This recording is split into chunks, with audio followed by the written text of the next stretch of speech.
All right, Deuteronomy chapter 28.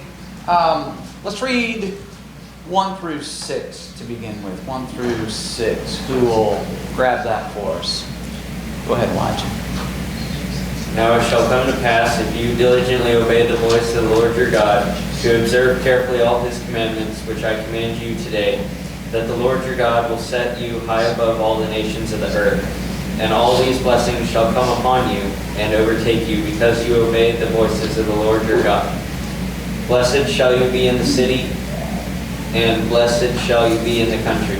Blessed shall be the fruit of your body, the produce of your ground, and the increase of your herds, the increase of your cattle, and the offspring of your flocks. Blessed shall be the basket and your kneading bowl. Blessed shall you be when you come in, and blessed shall you be when you go out. Okay. I tell you what, let's go ahead and grab 7 to 14 as well. Who will get that for us? Philip. The Lord will cause your enemies who rise against you to be defeated before your face. They shall come out against you one way and flee before you 7 ways. The Lord will command the blessing. The Lord will command the blessing on you in your storehouses and in all to which you set your hand. And he will bless you in the land which the Lord your God is giving you. The Lord will establish you as a holy people to himself, just as he has sworn to you, if you keep the commandments of the Lord your God and walk in his ways. And all peoples of the earth shall see that you are called by the name of the Lord, and they shall be afraid of you. And the Lord will grant you plenty of goods, in the fruit of your body, in the increase of your livestock, and in the produce of your ground, in the land of which the Lord swore to your fathers to give you. The Lord will open to you his good treasure, the heavens, to give the rain to your land in its season, and to bless all the work of your hand. You shall lend to many nations, but you shall not borrow. And the Lord will make you the head and not the tail. You shall be above only and not beneath, if you heed the commandments of the Lord your God, which I command you today, and are careful to observe them. So you shall not turn aside from any of the words which I command you this day, to the right or the left, to go after other gods to serve them. Okay. So question 1 I had asked, count how many blessings are promised to Israel in these verses here. Do you have a ballpark? Because there's a lot, and maybe some of them you see as overlap. Or what did anybody get? Did anybody get a number? I got 23. 23? Okay. Anybody have a little bit different number? I had 26. 26? Okay. Yeah, so 17. okay. I thought that was high. I counted 17. I thought it was high as well. But it kind of depends on what you see as a separate thing, right? So when we think about that, what's that telling us? These are 14 verses, and somewhere between 17 and 26 by our wise count is what? What does that tell us? Can't go wrong? With Nancy. Okay, he's endorsing you. Go ahead, Nancy. Totally encompassing. Okay. Every aspect of their life is covered in those blessings. Okay, and Rick? Sorry. Yeah, so it's an encompassing. There's an overwhelming amount of blessings that God is explaining to them here, of course, through Moses, but God will bless them in all things and at all times, not in one small way, but many and abundant. But of course, it's predicated on the fact that they would diligently obey Him in verse 1. Now it shall come to pass if you diligently obey the voice of the Lord your God. That reminds me of Hebrews chapter 11, verse 6. But without faith it is impossible to please Him, for he who comes to God must believe that He is, and that He is a rewarder of who? Those who diligently seek Him. And so that's always been true throughout the entire Bible. Those who diligently seek would be the same as those who diligently obey Him. Now, what does He say He's going to do with them? Just right there in verse 1. he says something very specific that he will do. Set them high above all nations. So what does that mean, to set them above all nations? Well, we know that they were preferred of God, so therefore he exalted, which is also setting them above. But also, as we know, they were to be sanctified, which means to be set apart, sacred, to separate themselves. Right. They are his special people, and he has a special, unique relationship with them, unlike any other nation that was upon the earth. And so he's saying, you are special to me, and here's what I expect of you. He says in verse 2, all these blessings shall come upon you and do what? Overtake. Overtake. Does anybody have another word besides overtake there? Okay, no other word? So overtake. When you think of being something that would overtake you, what do you think of? What's that, Paul? Overflow. Okay, overflow. More than. Okay, let me ask you this. Sometimes when I think of overflow, I think of a toilet. Is there maybe another word that we might think of? I think of being caught.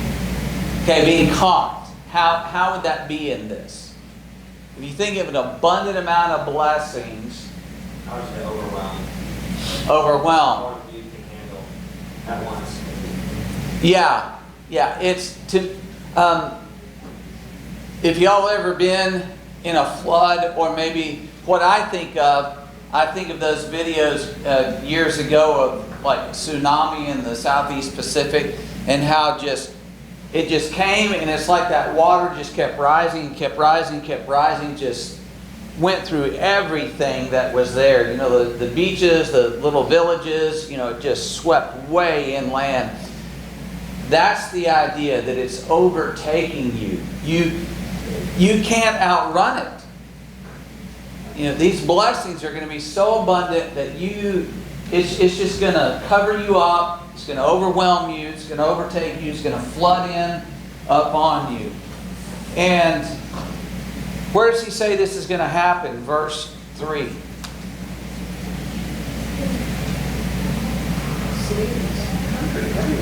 Okay, in the city and the country, right? Doesn't matter where you are in the land. It's not like the cities would be blessed, but the country won't be. But you'll be blessed wherever you are in the land, wherever you live in that land. And when he talks about the fruit of your body, what is he referring to, of course? Children. And what else is going to be just increase in abundance? Okay, yeah, cattle, the flocks. So for them, what does that represent? Wealth, right? Cattle and flocks. Men in that time were very often, and even today in the Middle East, very often, their wealth is measured by the number of animals they have. Right? Yeah, I was looking up that Greek word, and one way that they put it is also that the container is insufficient. So, you know, I'm about to give you so many blessings, you can't solve them. How does David describe that in the Psalms? Do you remember? My cup overflows. Exactly right. Psalm 23, my cup overflows, you know. That's how he's taking care of me. And then, what about verse 5? What's he telling them? How would they be blessed there?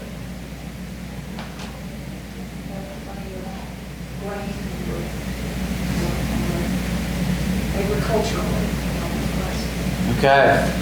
When it talks about basket and kneading bowl, it's talking about very specifically that food that they would have to eat. That's a radical change from being out in the desert for the past 40 years. They were going to have an abundance of food, and there wasn't going to be an issue with that. They, of course, would no longer be eating manna when they go in. So, plenty of food to eat. It says, you know, when you're coming in and when you're going out, basically, you're going to have freedom in this land to live your life in peace, enjoy it, and have all these things that you need, you're not going to have to worry about stuff. There's not going to be issues there. All right. So then verses 7 down to 14 talks about, there's a blessing of security and a victory. What's going to happen with their enemies?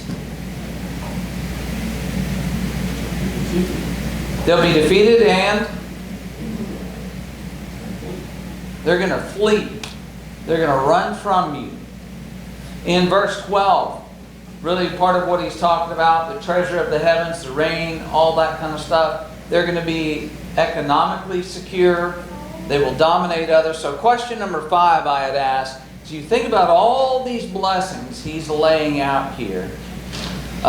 What stands out and why? Is there something that jumps out like, yes, that's a great blessing? Mostly where it says that they will be his special people. Okay, that's the one I had at the top of my list too. Being the special people of God, there's no other blessing like that, regardless of anything else. Any other thoughts? Kind of along that line is verse 9, where he tells them that he will establish them as a holy people to himself, but also that the nations around them would recognize them as blessed by him. His name would be glorified through that. Exactly. The people of that time, when he's talking about these blessings, they could not but help to see those blessings and to acknowledge, the God of Israel is the one who's done that. All right. Any others that kind of jump out? It only jumps out because it's repeated. Mm-hmm. So between verse 4 and verse 11, they're the same blessing. They're not separate blessings necessarily. I read them as the same, but usually repetition in the Bible is emphasis in the Bible. So that stands out because it's repeated. Not necessarily because those blessings are more prevalent than others. They could have been. I wasn't there, but it's repeated, so it's probably more important. And what's there, maybe one in there, in both of those, 4 and 11, I agree, that is at the top of that list? Do I? Your children, your offspring, exactly right. I mean, our families, right? I mean, at least, I would hope, our own children and our own parents, I know sometimes there's strained relationships there, but generally speaking, those are the people, especially raising a family, having that family in your home, it's such a blessing, such an enjoyment, where there are people who don't get to experience that for one reason or another. Rick? It was hugely important to these people because of the fact that they were the nation of Israel and the promises that they were given. Yeah, multiplying, abundant, and having those heirs that would inherit the land, they would pass it down through the generations. That was a big, big deal. Exactly right. So question 2 then, to kind of follow on with that, I asked you to find the list of blessings in the New Testament and note the difference between these and what we read here in Deuteronomy 28. Anybody have a list?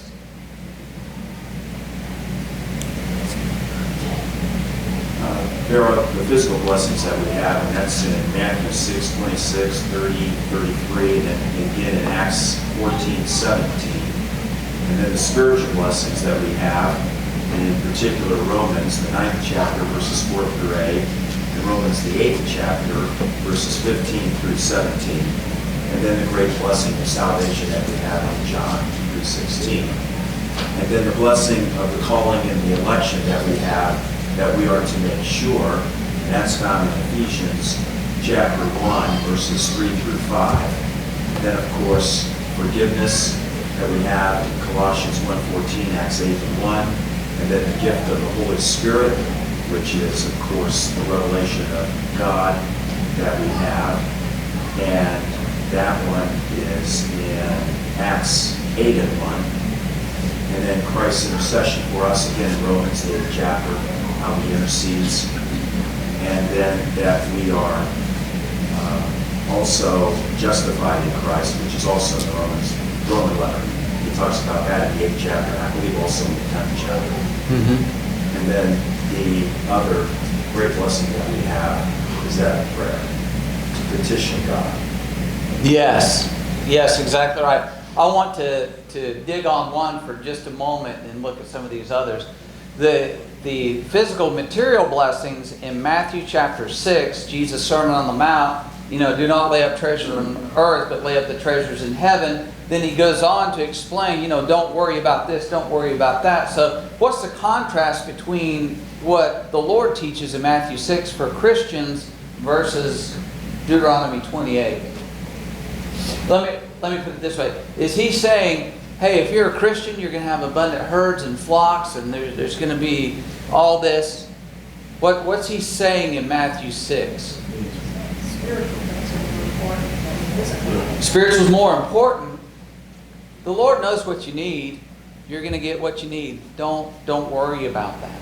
Okay, now, one of the reasons is because in Israel, as they go into the land, it's not only God's people who are a holy people, but it's a nation. So there is a secular side and a sacred side to this nation, to the law that they've laid out, to the blessings that He's giving to them. So it's a dual thing in there. And in the New Testament, of course, the emphasis is almost spiritual blessings, as even Ron's list that he went through. Here's material blessings. He says you'll be taken care of, but all those others that come along. Zach? The list of spiritual blessings is in chapter 4 in Matthew 5. Okay. All the Beatitudes, blessed are the... So it's the same type of format in Deuteronomy 28 in Matthew 5, with the shift from physical to spiritual, like the old and new laws do anyway. Right. Stephen, as you were describing those things, it becomes quite apparent to us that under that old law, they were blessed because of their lineage, the seed of Abraham, and you were born into that, you received it. Where for us, all spiritual blessings are in Christ, but the birth process is different, isn't it? Right. But we still become, therefore, the family of God and recipients of the blessings, also by way of promise. And the seed of Abraham. The seed of Abraham. Yeah, exactly right. So, anybody remember how the Bible describes the time of Solomon in his reign? What was it like? Okay, there was peace. It was the largest the kingdom ever was, I believe. It's the largest the kingdom ever was. The wealth was so abundant that silver was considered commonplace. Silver was like stones. Right? Imagine that. That's what we're reading here. He of course was a beneficiary of his father David, right? Who helped to expand that territory, who helped to give that security, who helped to build that reputation. Solomon came to the throne, and it just, for a while at least, it just kept going. And the blessings were just overwhelming for the people. And the people around them recognized that. All those kings that talks about sending gifts, sending tribute to Solomon, just to honor him, right? Because of all of that. And think of it then in the New Testament, that's how our spiritual blessings are. They're just overwhelming, just abundant.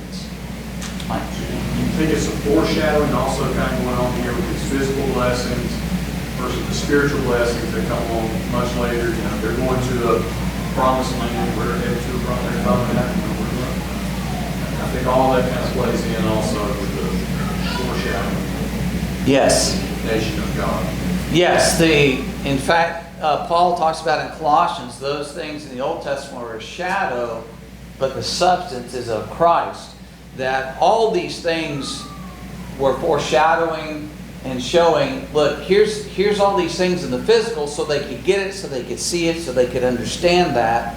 And he's trying to teach them all along, look, I have something spiritually for you as well. And for us, we can look back and see that. It's a much clearer picture for us. But yes, exactly right. So a whole abundance of blessings that God promises to His people as they love and serve Him. And we still have yet even greater blessings ahead of us in heaven that are awaiting. John. And even back then, if you go back to chapter 9, he tells these people, this is not because of your righteousness that I'm giving you these things. God likes to reward those who are obedient to Him.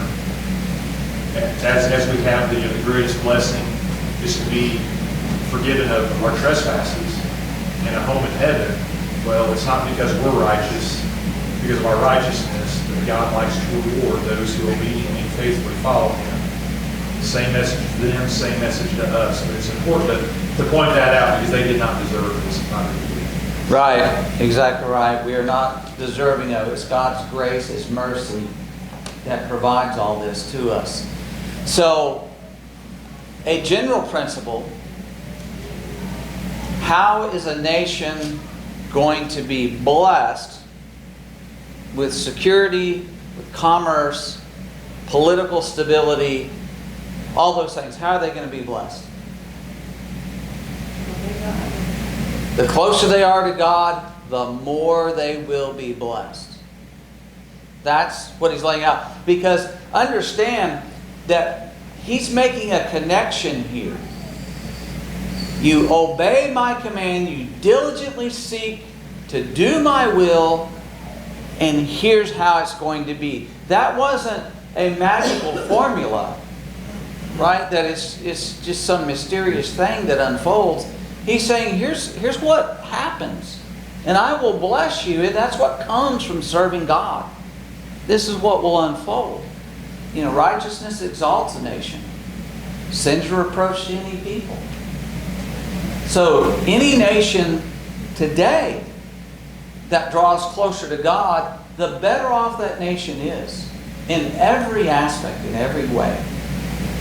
So what's the flip side of that coin? All right, let's jump in.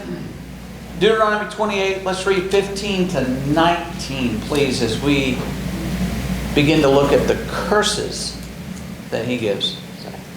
For it shall come about, if you will not obey the Lord your God, to observe, to do all His commandments and His statutes with which I charge you today, that all these curses shall come upon you and overtake you. Cursed shall you be in the city, and cursed shall you be in the country. Cursed shall be your baskets and your meal. Cursed shall be the offspring of your body and the produce of your ground, the increase of your herd and the young of your flock. Cursed shall you be when you come in, and cursed shall you be when you go out. Okay. So, what do we have here just in this snapshot? Nothing's going to go right. Nothing's going to go right? You have the exact opposite. You're going to be overtaken by the curses, just like you could have been overtaken by the blessings if you would have obeyed. But the same thing's going to happen in a bad way. Yeah. He just gives in summary here what he gave in summary in the other. Every possible way you can think of, every aspect of life, it's going to come on you like a flood. And then in verses 20 and following, he unleashes a torrent of curses and how they're going to be cursed and what God will do to them. So let's just step through some of these here. So let's read 20 through 22. Who will grab that for us? Deuteronomy 28, 20 to 22. John. The Lord will send on you curses, confusion, and frustration in all that you undertake to do, until you are destroyed and perish quickly on account of the devil, the evil of your deeds, because you have forsaken me. The Lord will make the pestilence stick to you until He has consumed you off the land that you are entering to take possession of it. The Lord will strike you with wasting disease, with fever, inflammation, and fiery heat, and with drought, with blight, with mildew. And they shall pursue you until you perish. Okay. I want to... Just a second. So, verse 20, he says, okay, here's what's going to happen. You're going to perish quickly because of why?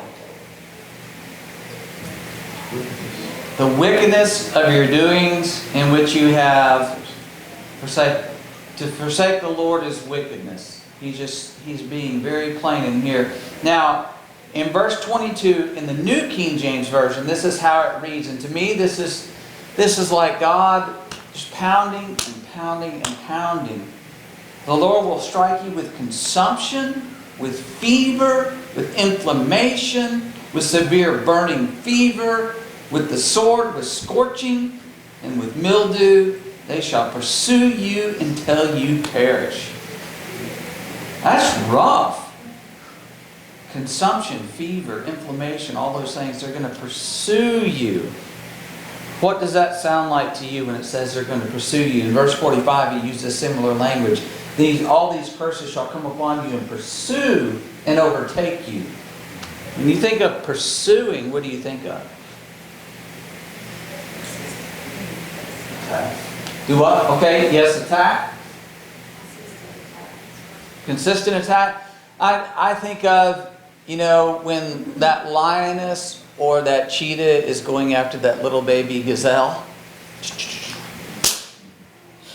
Boom, it's got it. They're going to hunt you down, is what he's saying. These things. Just think about what he's saying. That he's saying that, these plagues, consumption, fever, inflammation, burning fever, those things are going to hunt you down. Those elements in the world, the, shall we say, viruses, pandemics. Stephen, I'm wondering, a lot of these people may have been alive when they fled Egypt. They were probably little kids or young kids, but they were probably scared to death when that Egyptian army was leaving Egypt, pursuing after them, and they were running, looking behind them. That probably stuck out in their mind, and that may be an alliteration, whatever, to that point. They didn't like being chased, and this is after. Right. Their parents completely panicked at the Red Sea. Completely panicked. And that had to impact those children who were there. As you said, there is this generation, at least a portion of these people, that they remember that. They know very well that concept of being hunted down, being pursued. Exactly right. And I just want to make this connection.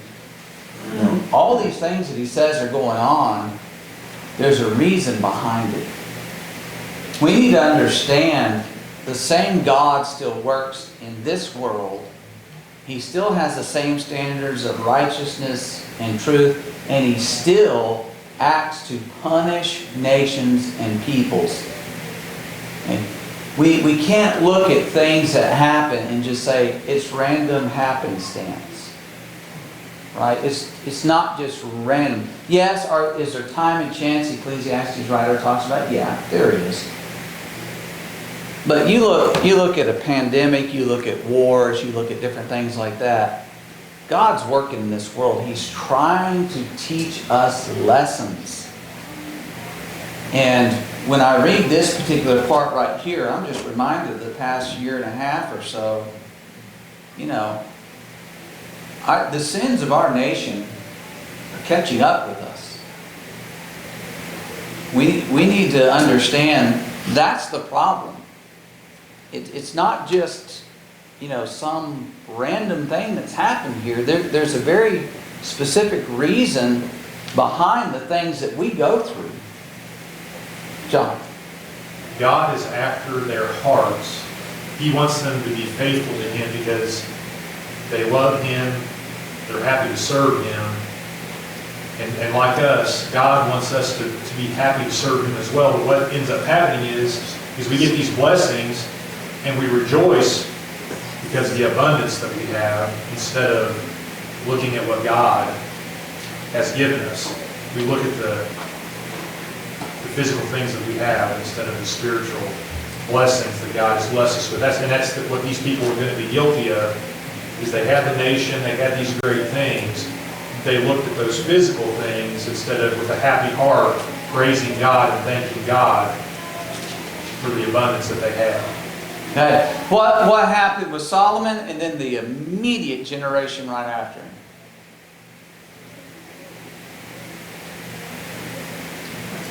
Solomon was turned away by his lives.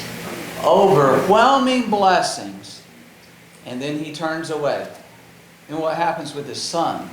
It really makes things up. He loses most of the kingdom. He's a complete knucklehead, right? The kingdom divides. What happens with that northern kingdom? Day one, essentially. They go into idolatry and they never, ever recover from that. So exactly what John's talking about. God blessed them tremendously. And instead of being humbled and rejoicing and using those blessings and praising God, they just became selfish, self-absorbed. They went into idolatry. And so then these curses begin to come upon them. In verse 25, Deuteronomy 28:25, talks about the Lord will cause you to be defeated before your enemies. You shall go out one way against them and flee 7 ways before them. That's naturally going to flow out when sin increases in a nation. It weakens that nation internally, and so their enemies will begin to gain an advantage over them. You go back, you look at the Roman Empire. It just became more and more corrupt, and their enemies were able, as time went by, to push them back, and to eventually defeat them. And so, think about that happening. He says in verse 26, your carcasses shall be what? Food for the birds. Food for the birds. And? Okay, the beasts of the earth. In other words, I think of it this way. The land is going to feed off of you. Instead of you feeding off the land is going to feed off of you if you're not faithful to me, you're not obedient. Verses 28 to 29, let's read those.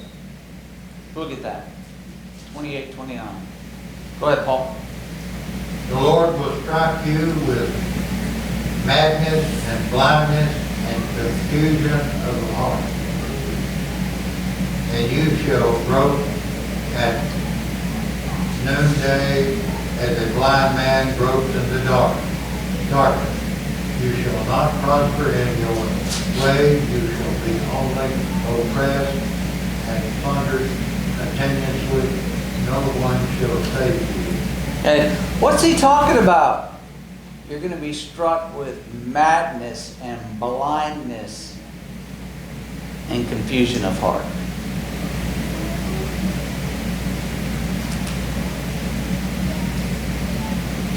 I think maybe it means that because they have gotten themselves in this situation where everything's going wrong, that they no longer know which way to turn. They could turn to God, but they're trying to figure it out themselves, so they're just stumbling around, trying to find an answer, nothing's working out, they're just a mess. Okay. Dare I make another application to modern times? What's happening with our nation right now?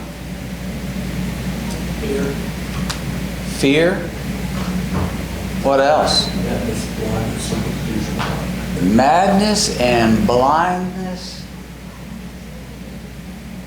When a man thinks he's a woman, and a woman thinks she's a man, and they're teaching children in public schools, and they're telling parents, you can't say anything, you can't object, it's none of your business, your children are ours, that kind of stuff.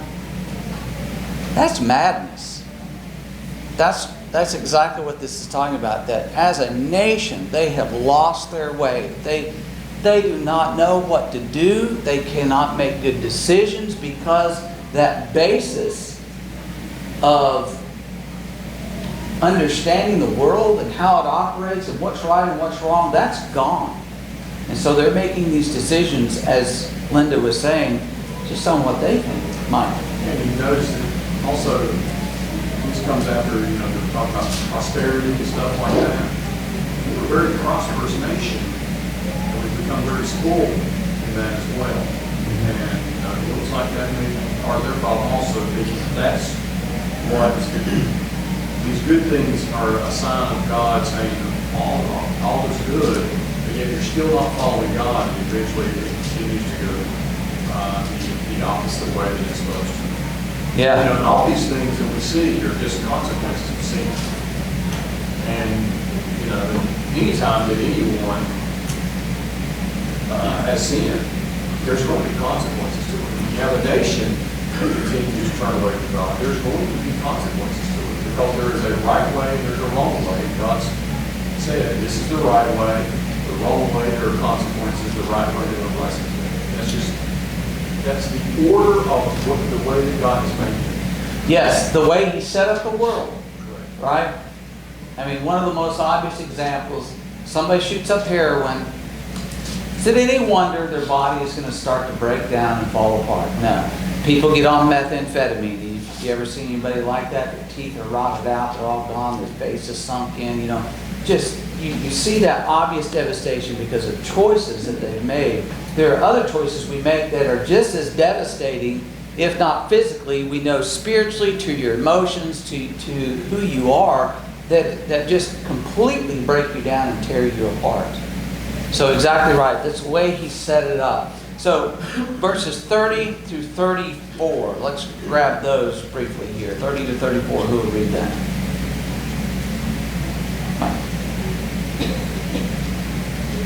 You shall betroth a wife, but another man will violate her.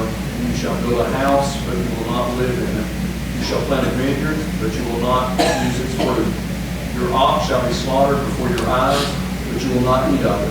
Your donkey shall be torn away from you, and you will not be restored to you. Your sleep shall be given to your enemies, your sheep shall be given to your enemies, and you will have none to save you. Your sons and your daughters shall be given to another people, while your eyes look on and yearn for them continually. But there will be nothing you can do. A people whom you do not know shall eat up all the produce of your ground and all your labors, and you will never be anything but oppressed and crushed continually. You shall be driven mad by the sight of what you see. Okay. Those things that are yours, including your wife and your children, are going to be taken from you, and somebody else is going to use them and abuse them. And what you see, what you witness, is going to drive you mad. Before, the madness was the madness of decision making and the craziness going on, all that kind of stuff. This right here is talking about literally, you're going to see this and you're not going to be able to mentally handle what's happening. It's so bad. You keep on going down. He talks about you're going to go and serve other gods. In verse 37, it says you'll become an astonishment, a proverb, a byword among all the nations. So as before, Nancy pointed out, people would see God see the nation when they follow God, and they'll recognize that and they'll honor them for that, and they'll praise it. Here, it's just the opposite. They're going to look at you, and it's going to be it'll shock people when they see it, what is happening, and you'll become a byword, like an epithet, because of how you are. So it goes on through a bunch of other things. Just for the sake of time, let's jump forward. And in verses 47 to 57, he's talking about that Israel is going to hit rock bottom. They're going to serve their enemies in hunger and thirst and nakedness. They're going to have a yoke of iron upon them until they're destroyed in verse 48. And another nation is going to come and destroy them. Let's read verses 49 and 50, please. Deuteronomy 28, 49, 50. You'll grab that. Ready? Yep. And the Lord will bring a nation against you from afar, from the end of the earth, as swift as the eagle's flies. A nation whose language you will not understand. A nation of fierce countenance, which does not respect the elderly or show favor. Okay, and then let's jump down to verse 52 and 53. Who will grab that for us? Paul? 62 and 63. 52 and 53. 52 and 53. 52.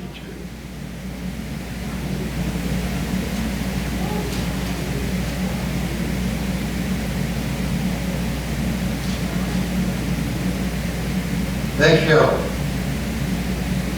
besiege you at your gates until the height until your height and your fortified walls of which you trust come down throughout all the land, and they shall besiege you at all the gates throughout all the land, which the Lord your God has given you. You shall eat the fruit of your own body, your flesh and your sons, your daughters, whom the Lord your God has given you, and the seed, desperation, stress in which your enemy shall distress you. Okay. So, what's going to happen? The foreign country is going to besiege them and they'll resort to cannibalism. Cannibalism. To the point of what? I mean, it's one thing to eat your neighbor, but eat your own children. You know, there's an account of that in 2 Kings chapter 6, where they were under siege by the Assyrians in Samaria, and a woman, two women had agreed, okay, we'll boil my son and eat him today, and then we'll boil your son. And of course, the second one reneged on the deal, and then they go and complain to the king, and he just goes berserk at that point. But yes, I cannot imagine how terrible conditions would have to be for me to even remotely consider eating a human being, let alone a little baby, let alone my own child. I can't imagine that, but that's where they were. But that also is reflective of that moral decay that they got to the point where they could even get there and do it, as opposed to, I'll just die and just let my baby die, as opposed to doing that. The disgust of that to us in thought only, not in deed, as has happened in history, pales in comparison to the disgust God has over one sin. I mean, if you wanted to make a comparison, you can't make a comparison except to say that it's so much more disgusting than that. Yes, exactly. Philip, do you have something? I was just going to mention that, at this point in Israel's history, the Northern Kingdom, they've already dabbled in passing their children through the fire, through, Molech and all that stuff. So, when your moral compass has drifted that far where you'll pass your own children through the fire, it's just a short while for us, especially in your direction. Yeah. Okay, so verse 54 tells us, a sensitive and very refined man among you, he's going to be hostile toward others, toward his wife, toward his children, everything, so that he, verse 55, will not give any of them the flesh of his children whom he will eat. So he's going to be so twisted and hard-hearted that he'll kill his own child and eat it, but not give his wife any to eat. And then it talks about the woman, the tender and delicate woman among you. You just thought she was the sweetest thing on earth, and you know what she's going to do? It says the placenta that comes out from between her feet, well, she's going to keep it secretly and eat it herself instead of letting anybody else have it. We read these things and it absolutely turns our stomach. Okay? So let's go ahead and dig a little bit on what Zach was talking about. What is this reflective of? What does this tell us about God? Obedience is Obedience is essential. He will give you to your own devices. It is completely and totally our choice as to the blessings or the curses. He is not going to force us to do the right thing. Exactly. And this shows his utter disgust with disobedience. That he's willing to go to the point where you will eat your own children That is the wrath of God. But how does that compare to an eternal hell? Much better. Much better. You'd rather eat your own child than end up in hell. Not, I don't want to say that the one would spare you from the other, but anyway. The ironic thing is that if you read the prophets, the Israelites, so much time passed by that when they heard these things in prophecy, they thought to themselves, this is never going to happen because so much time has gone by. But look at the world today. So much time has gone by that the entire religious world, for the most part, thinks God's love, He would never do anything like that because it's never happened. In people's minds, these things never happen. They're fairy tales. We're in the same boat today as these folks were because so much time has gone by. Exactly right. If you, in fact, let's just jump over there. Let's go to 2 Chronicles 36, and we're skipping ahead a little bit here. 2 Chronicles 36.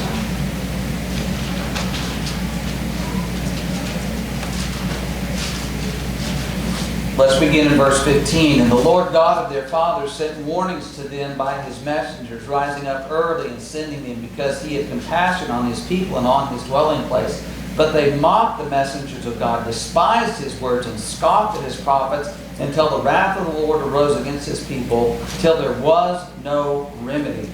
And then it goes on to talk about the fact that He brought the Chaldeans, that was the fall of Judah and Babylon coming in and laying siege. Of course, there were 3 waves of captivity in that one, but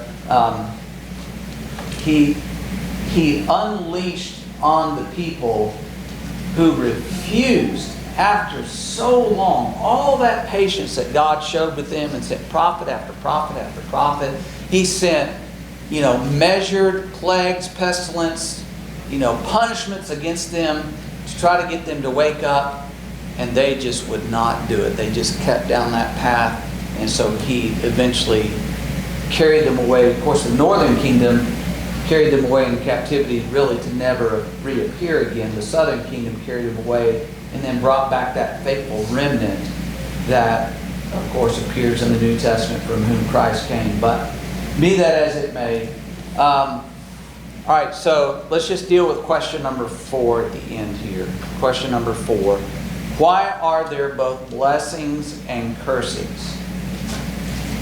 Because there are people who don't understand. We have... Go ahead. Answer that question first. Why are there both blessings and cursings? Well, because God is loving, but He's also holy. And He can't abide sin. So His love for us causes Him to, give us blessings, show us His love.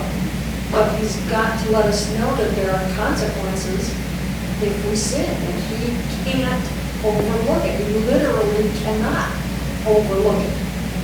So that is, hopefully, keeps us from wandering off.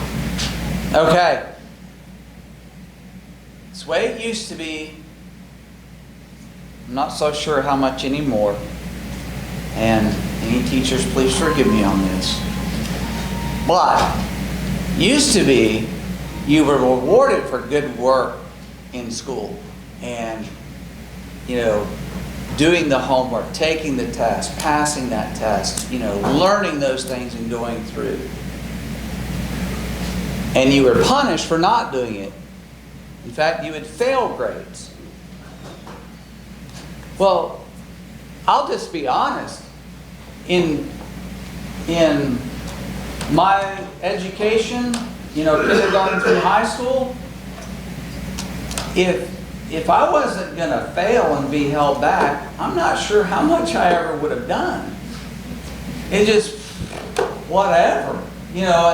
As an immature child, I could not see, why would I do this? This is just boring and too hard and all that.